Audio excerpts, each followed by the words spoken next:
আসসালামু আলাইকুম সুপ্রিয় শিক্ষার্থীরা, কেমন আছো সবাই? আমি আছি তোমাদের সাথে ফাহমিদা সুলতানা মিম। গত ক্লাসে আমরা বাংলাদেশ সপ্তম শ্রেণীর বাংলাদেশ ও বিশ্ব পরিচয় পড়েছিলাম পার্ট 4 পর্যন্ত। বাকি ক্লাসটা আমরা আজকে সম্পূর্ণ করব। তো চলো আমরা বাকি ক্লাসটা সম্পূর্ণ করি। আমরা লাস্ট শেষ করেছিলাম, হ্যাঁ দেখো, আমরা এখান থেকে শুরু করব। আমরা আজকে শুরু করব পার্ট 5 থেকে, গণ অভ্যুত্থান। জেনারেল আইয়ুব খানের পতনের লক্ষ্যে 1969 সালের জানুয়ারিতে ছাত্রলীগ, ছাত্র ইউনিয়ন, জাতীয় ছাত্র ফেডারেশন ঐক্যবদ্ধ হয়ে একটি সর্বদলীয় ছাত্র সংগ্রাম পরিষদ গঠন করে। ছাত্র সংগ্রাম পরিষদের 11 দফা এবং আওয়ামী লীগের 6 দফার সম্মিলিত দাবি আদায়ের লক্ষ্যে ছাত্র আন্দোলন শুরু হয়। সরকার এই আন্দোলন দমন করার জন্য পুলিশ নির্যাতন শুরু করে। 1969 সালের 20 ফেব্রুয়ারি ঢাকায় ছাত্র জনতার মিছিলে পুলিশ নির্বাচনে গুলি চালালে ঢাকা বিশ্ববিদ্যালয়ের ইতিহাস বিভাগের ছাত্র আসাদুদ্দিন আসাদ, ঢাকা বিশ্ববিদ্যালয়ের ইতিহাস বিভাগের ছাত্র আসাদুজ্জামান আসাদ কি হয়? শহীদ হয়। এটা কিন্তু একটা সংক্ষিপ্ত প্রশ্ন আসতে পারে। আসাদ শহীদ হবার পর এই আন্দোলন গণ অভ্যুত্থানে পরিণত হয়। 1969-এর 15 ফেব্রুয়ারি আগরতলা মামলার অন্যতম আসামি সার্জেন্ট জহুরুল হককে 1969 সালের 15 ফেব্রুয়ারি আগরতলা মামলার অন্যতম আসামি জহুরুল হককে ঢাকার কুর্টিটোলা ক্যান্টনমেন্টে বন্দী অবস্থায় গুলি করে হত্যা করা হয়। 18 ফেব্রুয়ারি পাকিস্তানি সৈন্যরা রাজশাহী বিশ্ববিদ্যালয়ে অধ্যাপক শামসুজ্জোহাকে নির্মমভাবে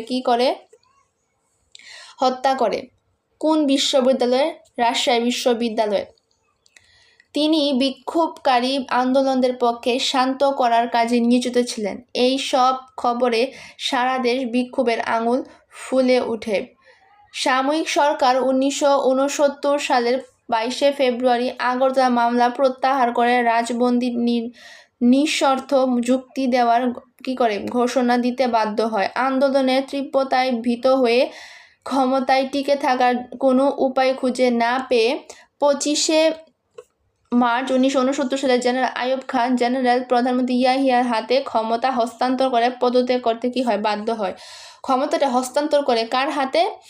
আইয়ুব খান সেনাপতি ইয়াহিয়ার হাতে ক্ষমতা হস্তান্তর। এটা কিন্তু একটা জ্ঞানমূলক বা এমসিকিউ জন্য খুবই গুরুত্বপূর্ণ।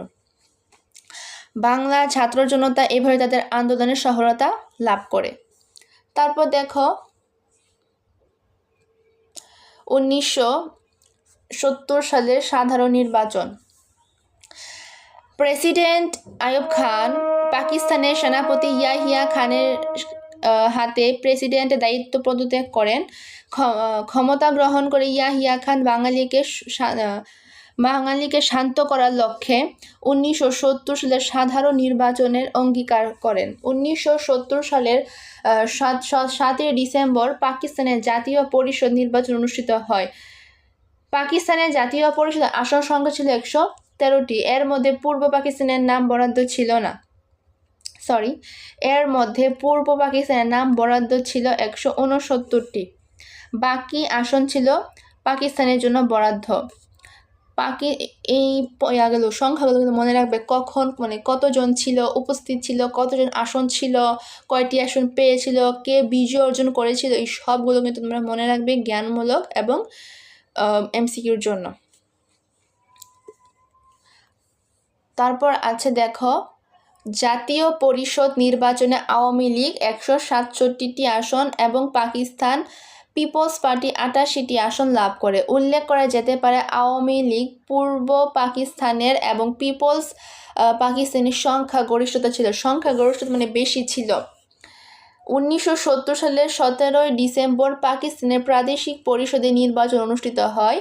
পূর্ব পাকিস্তানের প্রাদেশিক পরিষদের নির্বাচনে 310টি আসনের মধ্যে আওয়ামী লীগ লাভ করে 298টি, বাকি আসন পায় স্বতন্ত্র ও অন্যান্য দল। তারপর আছে দেখো নির্বাচনের গুরুত্ব। 1970 সালের নির্বাচনের ফলাফল আমাদের স্বাধীনতা সংগ্রামকে আরও বেগবান করে, মানে স্বাধীনতা মানে যুদ্ধে যাওয়ার জন্য আমাদেরকে আরও অনুপ্রাণিত করে এবং আমাদেরকে আরও উৎসাহ জাগায়।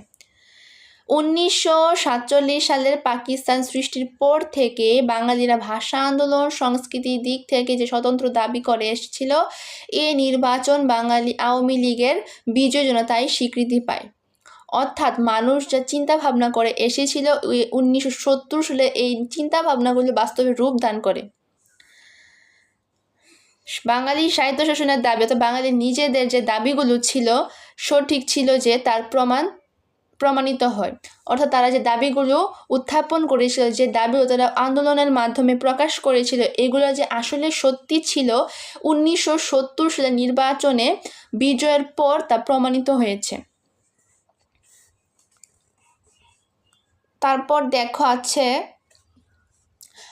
পূর্ব ও পশ্চিম পাকিস্তানের মধ্যে বৈষম্য, অর্থাৎ তারা কোন কোন ক্ষেত্রে তারা বৈষম্যের শিকার হয়েছিল। আমরা প্রথমে বলেছি তারা মানে যতগুলো সুযোগ সুবিধা পূর্ব পাকিস্তানে ছিল সব সুযোগ সুবিধাগুলো পশ্চিম পাকিস্তানে ছিনিয়ে নিত।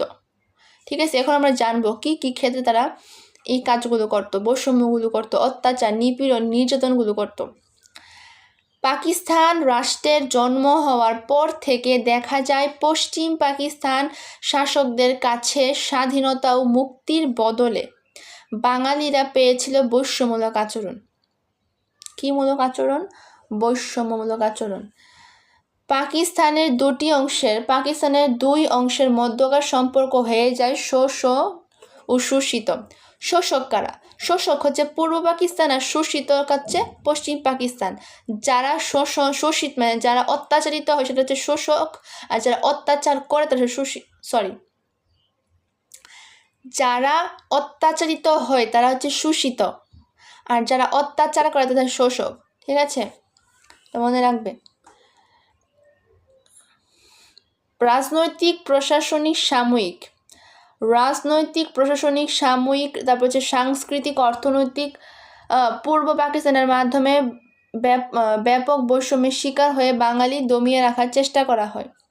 কিন্তু এই বাঙালিরা বিভিন্নভাবে শোষণের বিরুদ্ধে প্রতিবাদ জানায়। অবশেষে মুক্তি সংগ্রামের মাধ্যমে বাঙালি নতুন একটি রাষ্ট্র বাংলাদেশ প্রতিষ্ঠা করে।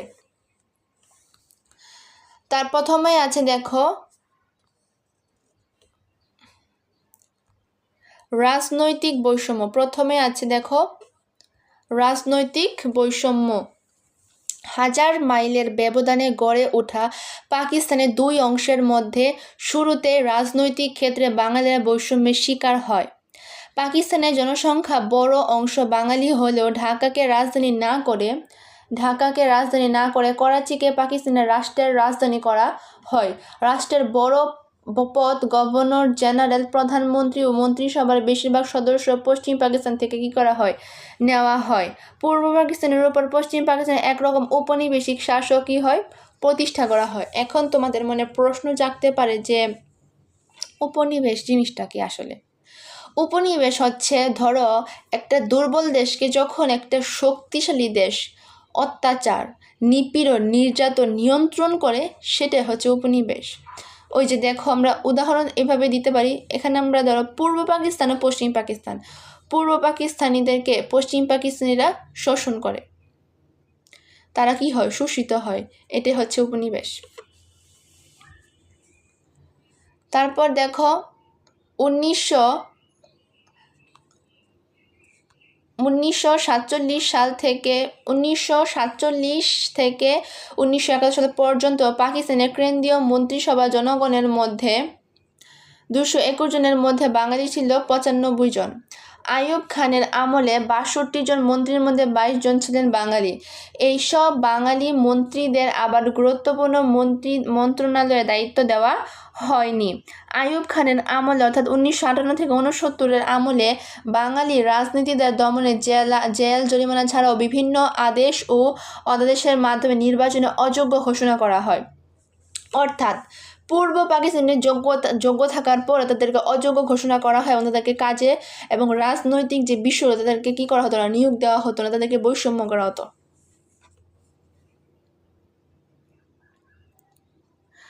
তারপর গণতান্ত্রিক প্রক্রিয়া বাধাগ্রস্ত করতে শাসকের প্রাদেশিক ও জাতীয় নির্বাচনে অনীহা দেখা যায়। 1954 সালে যুক্তফ্রন্টের নির্বাচিত সরকারকে উৎখাত করে পূর্ব পাকিস্তানের শাসন অচল হয়ে পড়ে। 1958 সালে সাময়িক আইন জারির করে গণতন্ত্রের পথ বন্ধ করা হয়। এমনকি ষড়যন্ত্রভাবে শেখ মুজিবুর রহমানকে 35 জনের বিরুদ্ধে ঐতিহাসিক আগরতলা মামলার করে সরকার। 1970 সালে নির্বাচনে আওয়ামী লীগ জয়ী হলে তাদের সরকার গঠন করতে দেওয়া হয়নি। পরিণতিতে পাকিস্তান রাষ্ট্রকাঠামোর মাধ্যমে বাঙালির সাহিত্য শোষণের স্বাধীনতার দাবিতে রূপান্তরিত হয়। অর্থাৎ তাদের যোগ্যতা থাকার পরেও, তাদের এত সুযোগ সুবিধা থাকার পরে তাদেরকে কি করা হতো না, নিয়োগ দেওয়া হতো না এবং তাদেরকে যোগ্য ঘোষণা করা হতো না। সকল সুযোগ সুবিধা লাভ করতো কারা? পশ্চিম পাকিস্তানিরা। তারপরে আছে দেখো প্রশাসনিক বৈষম্য। একটি নবীন উন্নয়নমূলক রাষ্ট্র সাধারণত সরকারি চাকরিতেই বেশিরভাগ মানুষ যোগ দিতে চায়। বেশিরভাগ মানুষ কী করতে চায়? সরকারি চাকরিতে যোগ দিতে চায়। এতে রাষ্ট্র কোনো বৈষম্য বা বাধা সৃষ্টি করে তা মৌলিক অধিকার হরণ ও মানবাধিকার লঙ্ঘন হিসেবে গণ্য করা হয়। সংবিধানের প্রত্যেক নাগরিকের নিজ নিজ পেশা গ্রহণের নিশ্চয়তা আছে। প্রশাসনিক ক্ষেত্রে বাঙালিরা যোগ্যতা থাকা সত্ত্বেও ন্যায্য পদ থেকে বঞ্চিত হতো। পশ্চিম পাকিস্তানিরা নিজেদের লোকেদের বেশি ও গুরুত্বপূর্ণ পদে নিয়োগ করে পাকিস্তানিকে নিয়ন্ত্রণ করত, পূর্ব পাকিস্তানকে নিয়ন্ত্রণ করত। পূর্ব পাকিস্তানের জনসংখ্যা অধিক হওয়ার সত্ত্বেও সরকারি পদে বেশিরভাগ ছিল পশ্চিম পাকিস্তানি। গুরুত্বপূর্ণ মন্ত্রণালয় যেমন প্রতিরক্ষা, পররাষ্ট্র মন্ত্রণালয়, তবে বড় বড় পদে বাঙালিদেরকে নিয়োগ দেওয়া হতো না। এক্ষেত্রে পাকিস্তানের প্রথম শ্রেণীর পদে মাত্র 23% বাঙালি ছিলেন।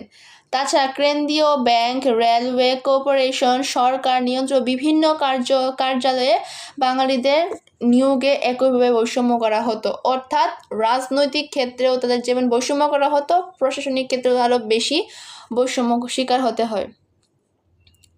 তারপরে আছে সামরিক ক্ষেত্রে বৈষম্য। সেনা, নৌ, বিমান বাহিনীতে বৈষম্য ছিল। পাকিস্তানের প্রতিরক্ষা বাহিনীতে 3টি সদর দপ্তর, সমবায় কারখানা ছিল পশ্চিম পাকিস্তানে। সামরিক বাহিনীর অফিসার পদে শতকরা 5% ছিল বাঙালি। 5% ছিল বাঙালি। সেনাবাহিনীতে বাঙালি ছিল মাত্র শতকরা 4%। নৌ বিমান বাহিনীতে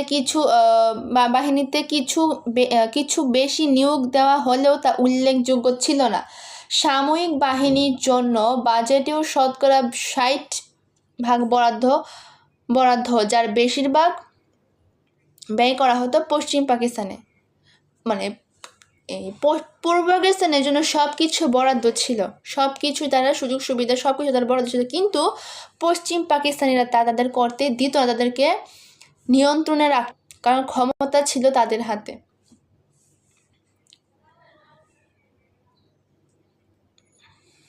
পদোন্নতির ক্ষেত্রে ছিল বৈষম্য। এই কারণে আওয়ামী লীগের 6 দফা দাবির প্রতিরক্ষা ব্যবস্থা গুরুত্বপূর্ণ সহ বিবেচিত হয়। সরকারি অবহেলার কারণে পূর্ব পাকিস্তানের সীমান্ত অরক্ষিত হয়। 1965 সালে ভারত পাকিস্তান যুদ্ধে পূর্ব পাকিস্তানের নিরাপত্তাহীনতা প্রবলভাবে ধরা পড়ে। এটা হচ্ছে সাময়িক ক্ষেত্রে বৈষম্য। এখন আছে অর্থনৈতিক ক্ষেত্রে বৈষম্য। পাকিস্তান রাষ্ট্র কেন্দ্রীয় সরকার ছিল সর্বসম ক্ষমতার অধিকারী। কেন্দ্রীয় সরকার সহ সকল ব্যাংক, বিমা, তারপর সাহিত্য ও শিল্প বাণিজ্যের প্রধান অফিসার পশ্চিম পাকিস্তানের ছিল। প্রধান অফিসার হলো সব উচ্চ যে পদগুলো ছিল, সব সুযোগ সুবিধাগুলো কাদের ছিল? পশ্চিম পাকিস্তানদের হাতে ছিল। পূর্ব পাকিস্তান প্রাদেশিক মুদ্রা বেশি আয় করলেও শতকরা 21% বেশি অর্থ পূর্ব পাকিস্তানের বরাদ্দ করা হয়নি। বৈদেশিক সাহায্য শতকরা 34% পূর্ব পাকিস্তান পেত, অথচ ঋণের বোঝা বাংলাদেশ বহন করা হতো।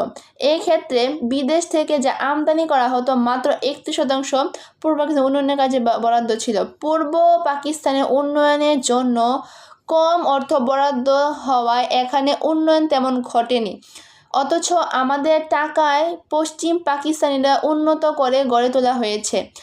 অর্থাৎ অনেক সুযোগ সুবিধায় কিন্তু পূর্ব পাকিস্তানের ছিল এবং অনেক কিছু তাদের জন্য বরাদ্দ করা ছিল। ধরো প্রশাসনিক, সাময়িক, রাজনৈতিক, অর্থনৈতিক সকল ক্ষেত্রে তাদের কিন্তু একটা নির্দিষ্ট একটা অ্যামাউন্ট বরাদ্দ করা ছিল, কিন্তু সেই বরাদ্দটা তারা পেত না, কারণ পশ্চিম পাকিস্তানিরা তাদেরকে নিয়ন্ত্রণ করত এবং সবগুলো তারাই কী করতো, তাদের প্রয়োজনীয় কাজে ব্যবহার করতো এবং তারা তাদের অবস্থানটাকে উন্নত করার চেষ্টা করতো এবং যত উচ্চ যত বড় বড় পদ আছে সবগুলো তারা তাদের যোগ্যতা থাকার পরও যোগ্য না থাকার পরও তাদের কী করতো, উচ্চ উচ্চ পদগুলো তারা দখল করত। তারপর দেখো, অথচ আমাদের টাকায় পশ্চিম পাকিস্তানের উন্নত করে গড়ে তোলা হয়েছে। এইমাত্র বললাম আমাদের টাকায় পূর্ব পাকিস্তানের টাকায় কী করতো, পশ্চিম পাকিস্তানিরা উন্নত করতো তাদের ব্যবসা বাণিজ্য যাবতীয় যা কিছু আছে। এছাড়া পূর্ব পাকিস্তান থেকে পশ্চিম পাকিস্তানের প্রচুর অর্থ পাচার করা হতো। এত কিছু বরাদ্দ থাকার পরও তারা তো আমাদের শোষণ করতো, তারপরও আবার তারা আমাদের সেই টাকা থেকে আবার পাচারও করতো, অর্থাৎ নিয়ে যেত আর কি, ছিনতাই করা। অর্থাৎ আমরা একটা আছে না যে ধরো আমার জন্য বরাদ্দ করা 30%, এখন আমাকে দিল 20% আর বাকি 10% কী করলো, নিজের পকেটে নিয়ে নিল। আবার এই 20%-এর মধ্যে আবার কিছু অংশ আবার নিজেদের করে নিত। মনে করো 30%, তার মধ্যে আমার জন্য 30% ছিল বরাদ্দ করা। এখন 30% থেকে তারা নিয়ে গেছে কি, তারা তো আগে থেকে 10% নিয়ে গেছে, নিয়ে যাওয়ার পরও এই 20% থেকে তারা আবার 10% নিয়ে গেছে। এভাবে করতে করতে আমাদের উন্নয়নটা কি অনেক পিছিয়ে পড়ে গেছে। বাঙালি রপ্তানি আয়ের $200 মিলিয়ন, রপ্তানি আয় $200 মিলিয়ন পাকিস্তান আমলে পূর্ব পাকিস্তান থেকে পশ্চিম পাকিস্তানে পাচার হয়েছিল।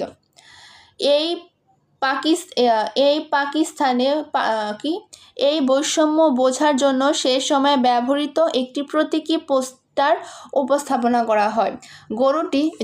লক্ষ্য করো, গরুটি পূর্ব পাকিস্তানে অর্থাৎ বর্তমান বাংলাদেশে ঘাস খাচ্ছে আর দুধ দোহানো হচ্ছে পশ্চিম পাকিস্তানিরা। অর্থাৎ কষ্ট করছি আমরা, কিন্তু সে ফলাফলটা নিয়ে যাচ্ছে কারা, পশ্চিম পাকিস্তানের। সেটাই বুঝাইছে এই গরুটা দিয়া, সেটাই বুঝাইছে কষ্ট করলাম আমরা, ঘাস খাওয়ালাম আমরা, লালন পালন করলাম আমরা, কিন্তু তার যে গরুর যে দুধ দোহানোটা, গরুর যে দুধ, সে দুধটাই নিয়ে গেল কারা, পশ্চিম পাকিস্তানিরা। অর্থাৎ ফলাফলটা নিয়ে গেল কারা, পশ্চিম পাকিস্তানিরা। অর্থাৎ উৎপাদন হয় পূর্ব পাকিস্তানে আর চলে যায় পশ্চিম পাকিস্তানে। আমরা কষ্ট করে পূর্ব পাকিস্তানের মানুষ, আর যেই অর্থগুলো আছে তারা নিয়ে যায় কারা, পশ্চিম পাকিস্তানিরা। তারপর দেখো আছে সাংস্কৃতিক বৈষম্য। পাকিস্তান সৃষ্টির পর থেকে বাংলা ভাষা, সাহিত্য ও সংস্কৃতির ধ্বংস হতে পাকিস্তানি শাসকরা তৎপর হয়ে যায়। 1947 সালে জোরপূর্বক উর্দুকে রাষ্ট্রভাষা হিসেবে চাপিয়ে দেওয়ার চেষ্টা চালাতে শুরু করে তারা। 1952 সালে বাংলা ভাষার অধিকার প্রতিষ্ঠায় বাঙালিকে জীবন দিতে হয়। 1952 সালে ভাষার অধিকারকে কী করতে হবে, ভাষার অধিকার প্রতিষ্ঠার জন্য বাঙালিকে জীবন দিতে হয়। 1956 সালের সংবিধানে বাংলাকে পাকিস্তানের দ্বিতীয় ভাষা হিসেবে গ্রহণ করা হলে বাংলা ভাষার বিরুদ্ধে চক্রতা থেমে থাকেনি। এ সময় পূর্ব বাংলার নাম পূর্ব পাকিস্তান, অর্থাৎ বাংলাদেশের নাম ছিল এখন পূর্ব পাকিস্তান। উর্দু হরফে বাংলা লেখার চেষ্টা অব্যাহত থাকে। চলচ্চিত্র, নাটক, পত্রিকা, বই প্রকাশে সীমাহীন নিয়ন্ত্রণ ছাড়াও রেডিও, টিভিতে রবীন্দ্রসঙ্গীত প্রচার বন্ধ এবং বাংলা নববর্ষ উদযাপন নিষিদ্ধ করা হয়, অর্থাৎ তাদের ভাষা হচ্ছে উর্দু। তারা কি এগুলো মেনে নিবে? মানে উর্দু না, তাই তারা এগুলো কি করতে চাচ্ছে? নিষিদ্ধ করতে চাচ্ছে। কারা? পশ্চিম পাকিস্তানিরা, অর্থাৎ মানে যারা তাদের মাতৃভাষা উর্দু করতে চায় তারা। এভাবে বাঙালি সাংস্কৃতিক কর্মকাণ্ডে মানে বিভিন্নভাবে আঘাত হানা হয়।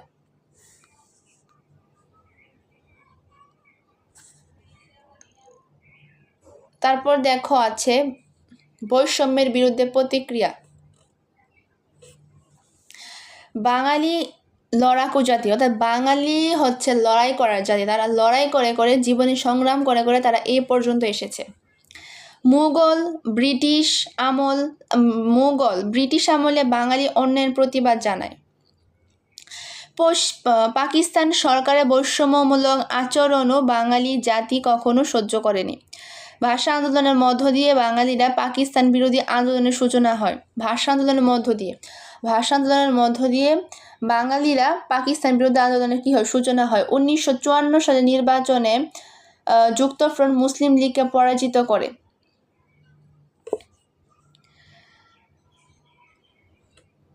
পরাজিত করে এতে বাঙালি প্রথমবারের মতো স্বল্প সময়ের জন্য সরকার গঠনের সুযোগ পায়। আইয়ুব খানের সাময়িক শাসনের বিরুদ্ধে ছাত্ররা শিক্ষা আন্দোলনের মাধ্যমে আইয়ুব বিরোধী আন্দোলন করে। কি বিরোধী আন্দোলন তারা করে? আইয়ুব বিরোধী আন্দোলন করে। 60-এর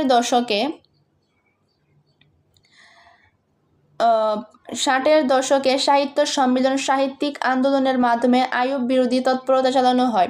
1961 সালে বিশ্বকবি রবীন্দ্রনাথ ঠাকুরের জন্মশতবার্ষিকী পালনের উপলক্ষে ঢাকা, চট্টগ্রামে সারা দেশে সাংস্কৃতিক জাগরণ ঘটে। এই বছর ছায়ানট নামে একটি সাংস্কৃতিক সংগঠন প্রতিষ্ঠিত হলে বাঙালি সঙ্গীত চর্চা ও বিভিন্ন উৎসব পালনের মাধ্যমে সাংস্কৃতিক আন্দোলন জোরদার হতে থাকে। পুরো 60-এর দশক জুড়ে চলে সাংস্কৃতিক স্বাধিকার আন্দোলন। 1966 সালে 6 দফা আন্দোলনের দাবি উত্থাপনের মাধ্যমে বৈষম্য দূরীকরণ সহ বাঙালি নিজেদের দেশ স্বাধীনের পরিকল্পনা পেশ করে। বাঙালির এই দাবি সরকার প্রত্যাহার করলে শুরু হয় 6 দফা ও 11 দফা কি আন্দোলন। গণ আন্দোলনের চাপে ঐতিহাসিক আগরতলা মামলা প্রত্যাহার করে আইয়ুব খান পদত্যাগ করে বাধ্য হয়। 1970-এর নির্বাচনে আওয়ামী লীগ নিরঙ্কুশ যে সংখ্যাগরিষ্ঠ যে বিজয় অর্জিত হয়েছে তা বিজয় লাভ করে। আওয়ামী লীগের এই নিরঙ্কুশ বিজয় মূলত স্বাধীনতার লক্ষ্যে এগিয়ে যায় বাঙালি। পাকিস্তান ক্ষমতা হস্তান্তরে নানা ষড়যন্ত্র কালক্ষেপে করতে থাকে, শুরু করে নানা টালবাহানা। 1971 সালের 25শে মার্চ মধ্যরাতে পাকিস্তান সেনাবাহিনী নিরস্ত্র বাঙালির উপর ঝাঁপিয়ে পড়ে। 1971 সালের 25শে মার্চ মধ্যরাতে পাকিস্তান সেনাবাহিনী নিরস্ত্র বাঙালির উপর ঝাঁপিয়ে পড়ে চালায় হত্যাযজ্ঞ। এই 1971 সালের 25শে মার্চ যে মধ্যরাতটা ছিল এটাকে কিন্তু অপারেশন সার্চলাইট বলে। ঠিক আছে, এটা অপারেশন সার্চলাইট নামে পরিচিত। তার আরেকটা নাম আছে, এটা হচ্ছে কালরাত্রি।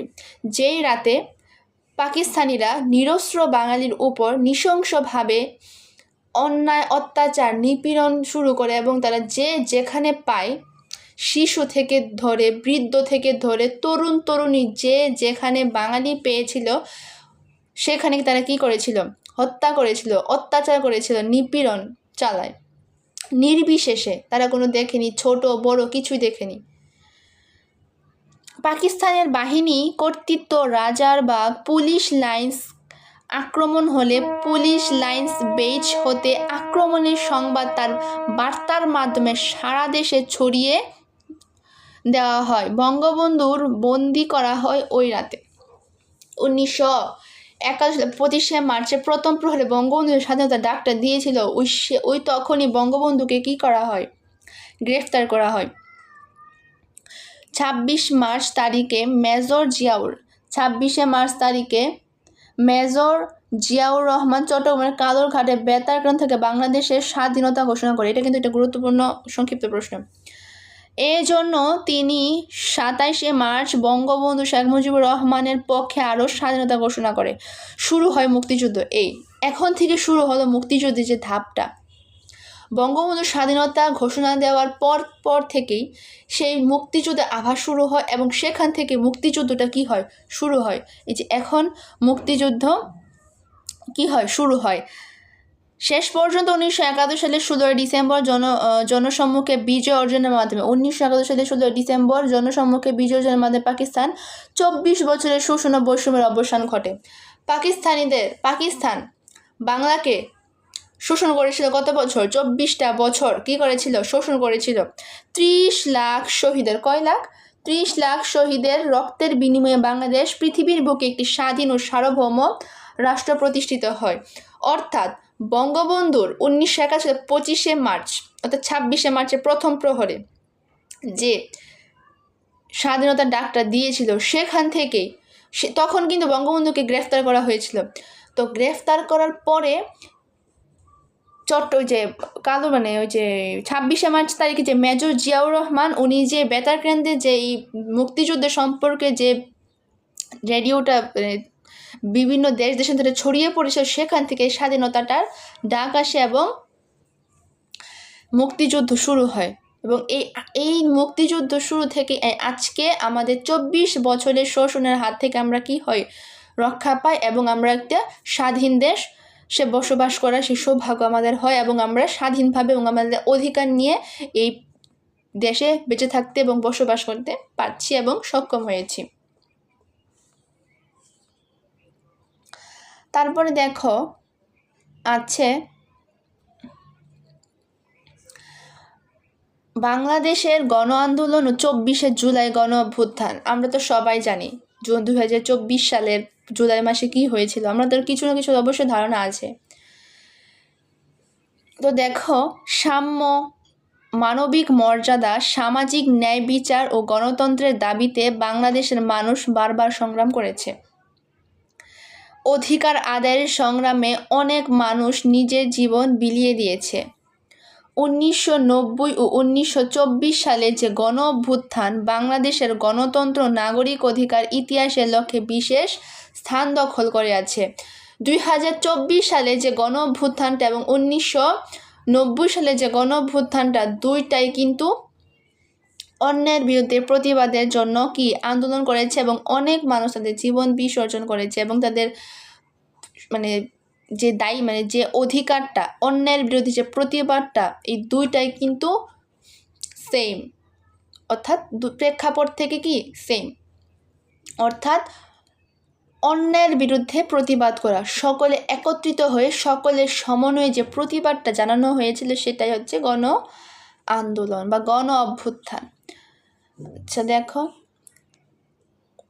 1990 সালের গণ অভ্যুত্থান স্বাধীনতা উত্তর বাংলাদেশের গণতন্ত্র ও সুশাসন নিরবচ্ছিন্নভাবে এগিয়ে যেতে পারেনি।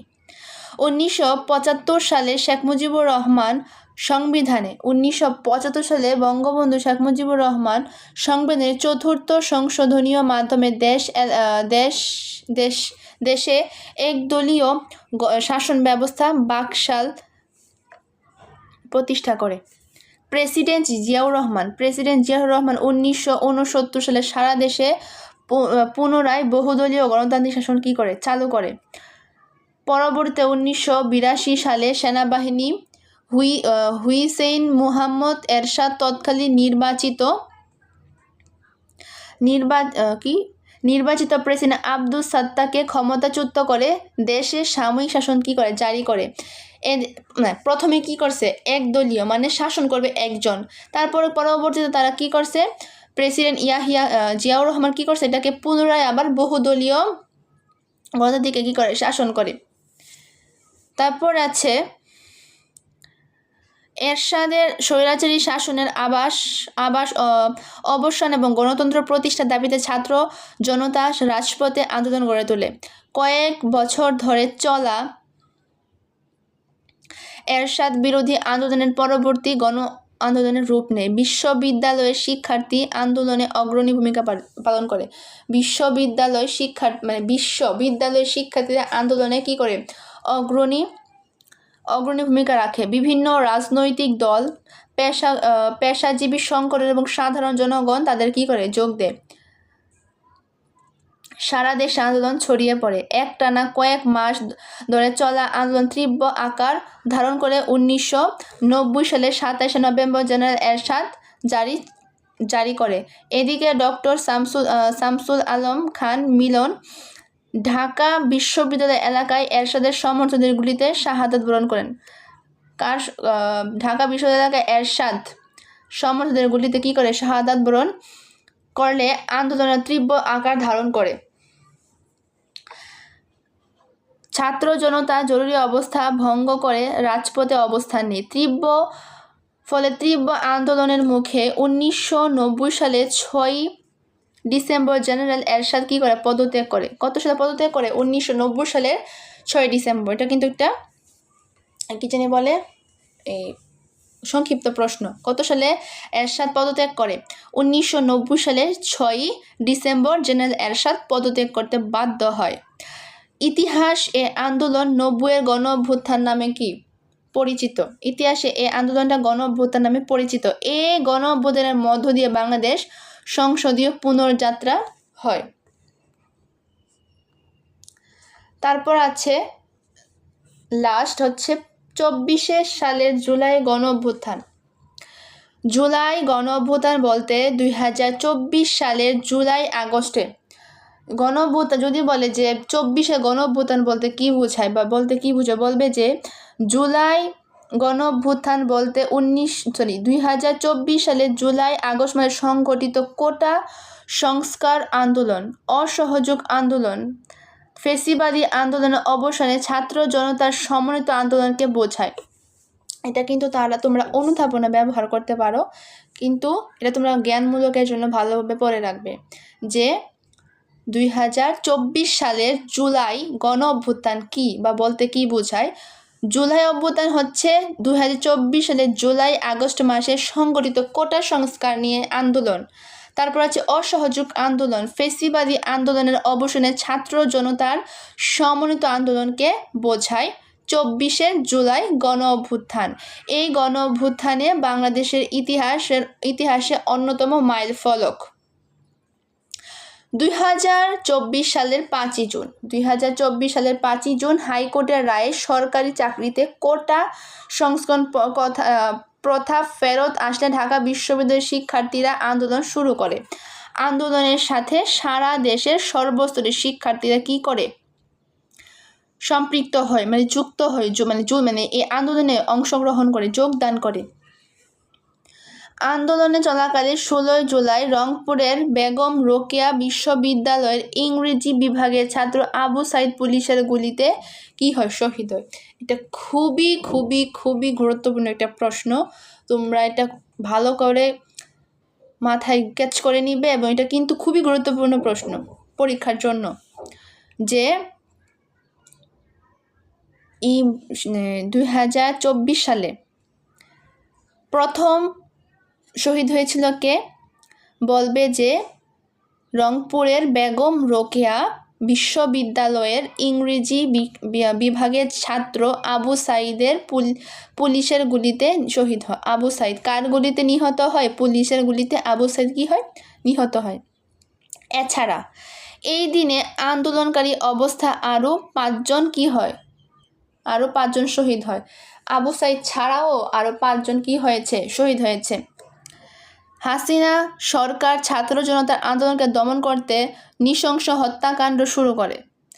এমনকি বিক্ষোভকারীদের উপর হেলিকপ্টার থেকে গুলি বর্ষণ করা হয়। প্রায় 1,500 মানুষ হত্যাকাণ্ডের শিকার হয়, যার অন্তত 132টি ছিল শিশু। ভাবা যায়, 132টাই ছিল শিশু। এই নির্বাচন হত্যাকাণ্ডের বিরুদ্ধে জনরোধ আরও তীব্র হয়ে ওঠে। সারা দেশে ছাত্র জনতা মার্চ ফর জার্সি, তারপর হচ্ছে রিমেম্বারিং আওয়ার হিরোজ সহ সামাজিক যোগাযোগ মাধ্যম ব্যতিক্রম নানা কর্মসূচি কী করে পালন করে। দেয়ালে দেয়ালে প্রতিবাদী গ্রাফিতি অঙ্কন, তারপর হচ্ছে গ্রাফিতি অঙ্কন,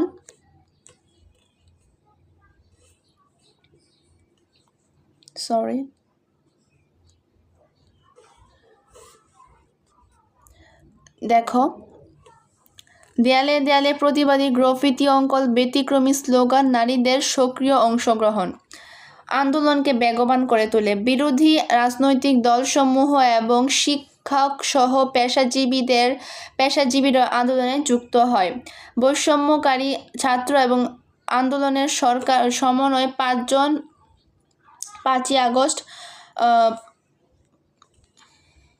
5ই আগস্ট গণভবনমুখী মার্চ টু ঢাকা কর্মসূচি ঘোষণা করে।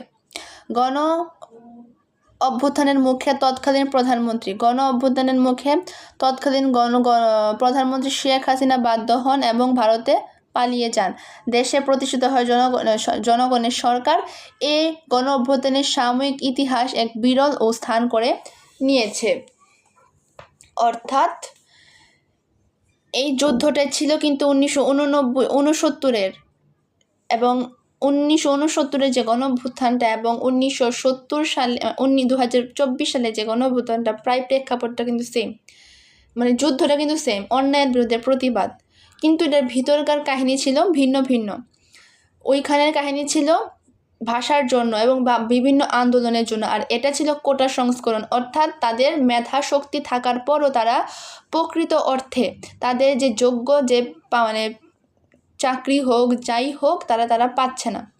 সেই বিষয় নিয়ে তারা কী করছে, আন্দোলন করছে। অর্থাৎ অনেকে যাদের কোটা আছে তাদের মেধা শক্তি না থাকার পরও তারা কী করছে, চাকরিটা পেয়ে যাচ্ছে, কিন্তু যাদের মেধা আছে কোটা নেই তারা সেই সুযোগ সুবিধা পাচ্ছে না। তো এই সব কিছু হচ্ছে অন্যায়ের বিরুদ্ধে প্রতিবাদ।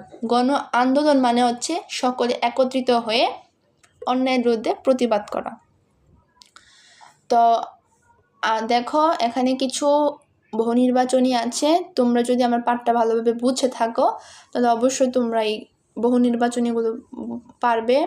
এখানে একটা সৃজনশীলও আছে, যদি না পারো সমস্যা নেই, তোমাদেরকে আমি পরবর্তীতে বুঝিয়ে দিব, কিন্তু তোমরা চেষ্টা করবে এটা বোঝার এবং ভালোভাবে করার। এবং আমি যে লাইনগুলো দাগিয়েছি এগুলো অবশ্যই দাগিয়ে ফেলবে, এবং এগুলো কিন্তু জ্ঞানমূলক অনুধাবন। মনে করো তুমি যদি মূল থিমটা বুঝতে পারো তুমি অনুধাবনটা এমনিতেই পারবে। তো তার জন্য দরকার কি মূল জিনিসটা বোঝা। আশা করি বুঝতে পেরেছো। ক্লাসটা কেমন লেগেছে অবশ্যই আমাকে জানাবে, এবং পরবর্তীতে আরও বিস্তারিতভাবে যদি কোনো সমস্যা হয়ে থাকে আমি পরবর্তীতে আরও বিস্তারিত তোমাদেরকে বলার চেষ্টা করব। তো আজকের ক্লাসটা এই পর্যন্তই। ভালো থাকো, সুস্থ থাকো, আল্লাহ হাফেজ।